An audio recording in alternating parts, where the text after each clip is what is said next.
இது வரைக்கும் எந்த நியூட்ரிஷன் நீங்கள் வந்து வெயிட் லாஸ்க்காக ஃபாலோ பண்ணியிருந்தாலும் சரி, இந்த டைம் பார்த்தீங்க அப்படின்னா ஹெர்பல் லைஃப் நியூட்ரிஷன் எடுத்து வெயிட் லாஸ் வந்து பண்ணுங்கள். நான் வந்து பர்சனலாக வந்து ஹெர்பல் லைஃப் நியூட்ரிஷன் வந்து எடுத்து 75 கேஜியில் இருந்தேன். இப்போ வந்து 51 கேஜியில் வந்து நான் வந்து இருக்கேன். ஹெர்பல் லைஃப் நியூட்ரிஷன் பார்த்தீங்க அப்படின்னா நம்மளது 25 வருஷமாக வேர்ல்டு வைடில் நம்பர் 1 நியூட்ரிஷனாக வந்து இருக்குது. லோ கலோரி ஹை நியூட்ரிஷனாக வந்து இருக்குது. அதாவது உச்சந்தலையிலேருந்து உள்ளங்கால் வரைக்கும் இருக்க பிரச்சனைகள் எல்லாமே நம்மளுக்கு வந்து படிப்படியாக வந்து குறையிறதுக்கு வந்து வாய்ப்புகள் வந்து இருக்குங்க.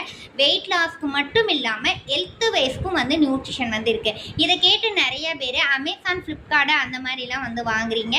அந்த மாதிரி வாங்கும்போது உங்களுக்கு வந்து ரிசல்ட் வந்து கன்ஃபார்மாக வந்து கிடைக்குமா அப்படின்னு பார்த்தீங்க அப்படின்னா அது வந்து சொல்ல முடியாது. நீங்கள் வெல்னஸ் கோச் உதவியோடு வந்து எடுக்கும்போது உங்கள் ஹைட்டு, வெயிட்டு, பிஎம்ஐ, பிஎம்ஆர் அதெல்லாம் வச்சு உங்களுக்கு என்ன மாதிரி நியூட்ரிஷன் வந்து கொடுக்கலாம் அப்படிங்கிறது வந்து டயட்டோடு உங்களுக்கு கொடுக்கும்போது பார்த்தீங்க அப்படின்னா உங்களுடைய வெயிட் லாஸ்லேயும் ஹெல்த் வைஸில் இருக்க பிரச்சனைகளும் வந்து படிப்படியாக வந்து கண்டிப்பான முறையில் வந்து குறையும். நீங்கள் இதை என்ன பண்ணுறீங்க அப்படின்னா நீங்கள் கேட்டதோடு மட்டும் இல்லாமல் உங்கள் ஃப்ரெண்ட்ஸ் அண்ட் ஃபேமிலிக்கு வந்து ஷேர் பண்ணுங்கள். நம்மளுடைய சேனலை வந்து இது வரைக்கும் லைக் பண்ணாதவங்க லைக் பண்ணிக்கோங்க, ஷேர் பண்ணுங்கள், சப்ஸ்கிரைப் பண்ணுங்கள். ஓகே, தேங்க்யூ, பாய்.